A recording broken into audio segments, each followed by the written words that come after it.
ఆదికాండం 24:3కి వెళ్దాం. Let's go to Genesis 24:3.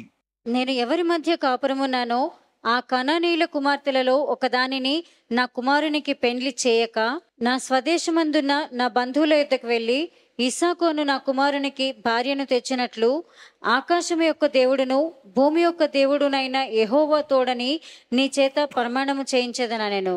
ఇక్కడ చాలా సీరియస్ మ్యాటర్ అబ్రహాంకి. ఎవరిని చేసుకోకూడదు? కానానీయ కుమార్తెని చేసుకోకూడదని ఎలియాజర్ తోటి ప్రమాణం చేయించుకుంటాడు. నా తోడ కింద చేయి పెట్టి ప్రమాణం చేయి, నా తోడు. ఏమని? నీవు ఈ కనానీయ కుమార్తెల్లో నా కుమారుడికి ఇవ్వకూడదు. You cannot give. ఇక్కడేమో సింపుల్గా యూదా సహోదరుల నుంచి బయటకు వచ్చేసి చేసేసుకుంటాడు. అంటే గైడెన్స్ లేదు. బైబిల్లో ఒక మాట ఉంటుంది, ఉదయము సాయంకాలము. చూసారా, ఆహారం మీద మనం ఎలాగ ఆధారపడతామో అలాగే ఈ వాక్యం అనే దాని మీద కూడా ఆధారపడాలి. ఏ పూట వాక్యం తక్కువైనా ఆ తర్వాత దాని ఎఫెక్ట్ పడుతుంది. ఇక్కడ అబ్రహాం సీరియస్గా చెప్తున్నాడు ఎలియాజర్ని, ఈ కనానీయ కూతురులో ఒక కూతుర్ని మట్టుకు నా కొడుకు ఇవ్వడానికి వీల్లేదు అని చెప్తున్నాడు. ఆదికాండం 28:1. ఇస్సాకు యాకోబును పిలిపించి, నీవు కనాను కుమార్తెలలో ఎవతను వివాహము చేసుకొనకూడదు. ఇక్కడ ఇస్సాకు కూడా చెప్తున్నాడు యాకోబుకి. ఇస్సాకు ఎవరు చెప్పారు? తండ్రి అబ్రహాం. చెప్పడం కూడా కాదు, ఆజ్ఞ ఇచ్చేశాడు. నేను చనిపోతానో లేదో నాకు తెలీదు, కానీ నువ్వు మటుకు నా కుమారుడికి ఈ స్త్రీలలో ఒక ఆమెని ఇవ్వకూడదు. Serious business. ఇస్సాకు కూడా చెప్తున్నాడు, ఇదిగో నీ అన్న ఇద్దరిని చేసుకున్నాడు కనానీయుల్ని. పూట కుట్టి కొరకు దేవుని ఆశీర్వాదాన్ని ఏం చేశాడు? తృణీకరించేశాడు. The కానానైట్ effect. కనానీయులు పరిస్థితి ఏంటంటే, ఒక చిన్న ఎర్ర కూర కోసము నాకు ఎందుకు ఈ ఆశీర్వాదం పక్కన పెట్టేశాడు. The effect of the Canaanite is to dishonour God and disrespect God. అంటే దేవుడిని ఇక ఒక కూర కొరకు తృణించేటువంటి పరిస్థితి మరి కనానీయుల్లో ఉంటుందన్నమాట. అది కలిసిపోయింది. ఓ పక్కన దేవుడు, ఓ పక్కన కనానీయులు. We see the mixed effect. అదే అధ్యాయంలో 28:8.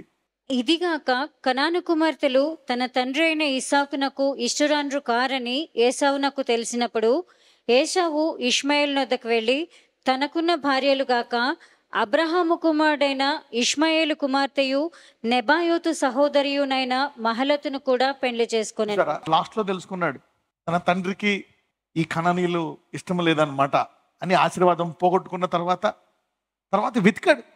మరీ తృణీకరించేసి, మరి ఆ కాలంలో కృపావాక్యం బోధించినప్పటికీ కూడా యేసయ్య చనిపోయిన తర్వాత కాలమా, చనిపోక ముందు కాలమా? చనిపోక ముందు కాలం. ఆయన చనిపోయి 2000 సంవత్సరాలు అయింది. కృపావాక్యం అప్పుడు బోధించబడిన అది ఎప్పుడో 10 ఏళ్ళకి ఒకసారి ఒక స్వరం వినబడేది అంతే, వారికి తెలిసిన వాక్యం. ఇప్పుడు అలా కాదు, నీ చేతిలోనే ఉంది, ఎప్పుడైనా నువ్వు ధ్యానించుకోవచ్చు. ఓకే, ఇప్పుడు మనం ఎంత ధన్యులం అంటే, ఒక రకంగా ధన్యులము, ఒక రకంగా బాధాకరం కూడా.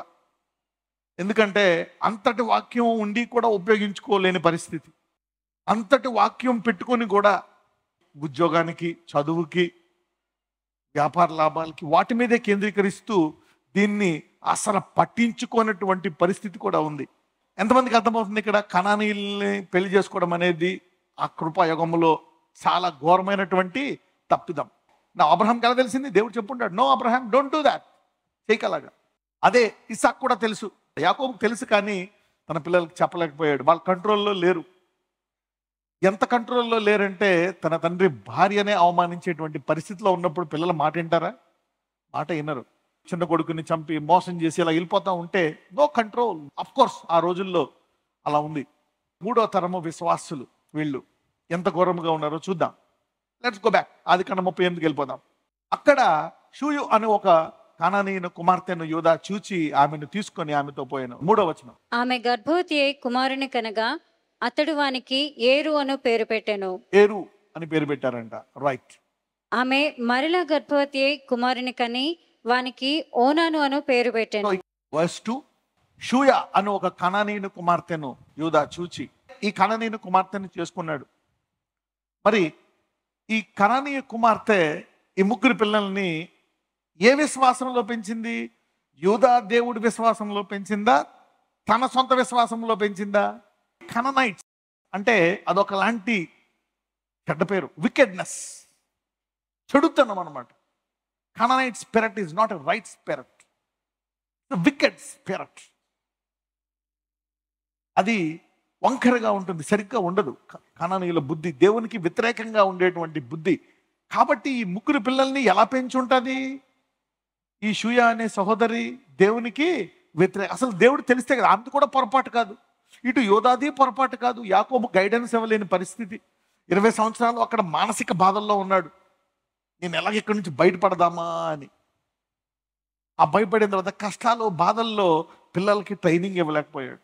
అదొక ఆందోళన, బాధలో ఇంకేం పెంచుతాడు? చాలు, ఏదో బతుకుతున్నాం, తింటున్నాం, ఈ అప్పు పోతే చాలు, ఈ ఇంటద్దె కడితే చాలు, అమ్మయ్య ఈ ఇల్లు కొనుక్కుంటే చాలు, ఈ స్థలం కొనుక్కుంటే చాలు. ఈ అప్పులు, ఈ గొడవలు, ఈ బలహీనతలు, వీటిల్లో పడి విశ్వాసులు కూడా పిల్లలకి బోధించడంలో చాలా కుటుంబాలు దాని మీద కేంద్రీకరించలేకపోయాయి.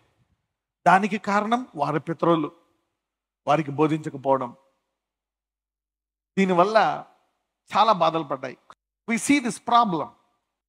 మరి ముగ్గురిని ఇలా పెంచడంతో మొదటివాడు, మరి వెళ్దాం, లెట్స్ రీడ్ వర్స్ 4. ఆమె మరలా గర్భవతి అయి కుమారుని కని వానికి ఓనాను అను పేరు పెట్టెను. ఆమె మరలా గర్భవతి అయి కుమారుని కని వానికి షేలా అను పేరు పెట్టెను. ఆమె వీని కనినప్పుడు అతడు కజీబులో నుండెను. యూదా తన జ్యేష్ఠ కుమారుడైన ఏరునకు తామారు అను దానిని పెండ్లి చేసెను. మళ్ళా కననీయునిచ్చి పెళ్లి చేశాడు. 7వ వచనం. యూదా జ్యేష్ఠ కుమారుడైన ఏరు యెహోవా దృష్టికి చెడ్డవాడు గనుక యెహోవా అతని చంపెను. బయట కనానీయులందరూ బాగానే ఉన్నారు, ఇక్కడ చనిపోయాడు. ఎందుకు చనిపోయాడు? డిసర్న్మెంట్ లేదు. Why did this happen? పోనీ యూదాకి ఏమన్నా ఐడియా ఉందా ఎందుకు ఇలా జరిగింది? 2వ కుమారుడు చనిపోతాడు, భయం వేసేస్తుంది. తర్వాత 3వ కూడా చచ్చిపోతాడు. మా అమ్మ తమరోని వెళ్ళిపో, పెద్దయ్యకి ఇస్తానులే అని పెద్దయ్యకి కూడా ఇవ్వడు. భయం, మరణ భయం పట్టుకుంది ఇప్పుడు యూదాకి. నాకు తెలిసి అందరి కుటుంబాల్లో కూడా ఈ 12 మందిలో కూడా రకరకాల బాధలు ఉండుంటాయి. ఇక్కడ యూదా గురించి స్పెషల్గా దేవుడు ఎందుకు చెప్తున్నాడంటే, అయితే మరి మనము కొత్త నిబంధనలో చూసినట్లయితే దావీదు ఏ గోత్రం నుంచి వచ్చిన వాడు అయి ఉన్నాడు? యూదా గోత్రం. యేసు ప్రభు వారు కూడా ఏ గోత్రం నుంచి వచ్చిన వారు అయి ఉన్నారు? యూదా గోత్రం. ఇక్కడ యూదా బ్యాక్గ్రౌండ్ బాగుందా బాలేదా? This background is worst. ఇక్కడ దేవుడు, ఇక్కడ యాకోబు యూదాని ఇక్కడ ఆశీర్వదించాడా ఆశీర్వదించలేదా? యాకోబు మీ జీవితాల్లో ఏం జరుగుతాయి చెప్తాననే మాట ఇక్కడ చెప్పాడా లేదా? చెప్పలే. మనం చూస్తే చనిపోవు కాలమందు యాకోబు అప్పుడు చెప్తాడు, నా కుమారులారా రండి. ఎప్పుడైతే అక్కడికి మరి ఐగుప్తుకి వెళ్ళిపోయి యోసేపు అక్కడ ఆశీర్వదించబడ్డ తర్వాత అక్కడికి వెళ్ళి అక్కడ ఒక 17 సంవత్సరాలు జీవించి ఇంకా చనిపోతున్నాను అన్నప్పుడు యోసేపు తోటి మనస్సే ఎఫ్రాయిం కూడా తీసుకురండి, మీ 12 గోత్రాలు రండి అని 14 మంది మీద చేతులేసి అప్పుడు చెప్తాడు జూదా గురించి. జూదా ఇలాగా నీ నుంచి రాజదండం వస్తుంది అని. అప్పుడు దాకా జూదాకి ఈ రాజదండం వస్తుందనే ఆశీర్వాదము జూదా మీద ఉందా? ఇది ఆశీర్వాదం ఉన్నప్పుడా లేనప్పుడా? ఏది ఎక్స్ట్రా ఆశీర్వాదం లేనప్పుడు. కానీ అబ్రహాం ఆశీర్వాదం ఉందా ఇక్కడ? అబ్రహాం ఆశీర్వాదం ఉంది. సత్యాన్ని తెలుసుకుంటే సత్యం ఏం చేస్తుంది? సత్యము విడిపిస్తుంది. నాజరేయుడైన యేసయ్య, నీవు గొర్రెలకు జీవము కాదు సమృద్ధి గల జీవనానికి వచ్చావు. Lord Jesus, you did not come just to give life but life in abundance. My lord Jesus, యూదా గోత్రం అని ఘనమైన పేరు ఇచ్చావు. అలాగే ఇప్పుడు దాకా వాళ్ళు జీవము రుచి చూశారయ్యా. ఈ రోజు నుంచి సమృద్ధి గల జీవము వారికి దయచేయి అయ్యా. బలహీనత మీద అధికారం ఇవ్వండి. తప్పులు చేయకుండా నిలదొక్కొని నీతిగా పరిశుద్ధంగా జీవించేటువంటి కృప దయచేయండి. నాజరేయుడైన యేసుని ప్రార్థిస్తున్నాము తండ్రి, ఆమేన్.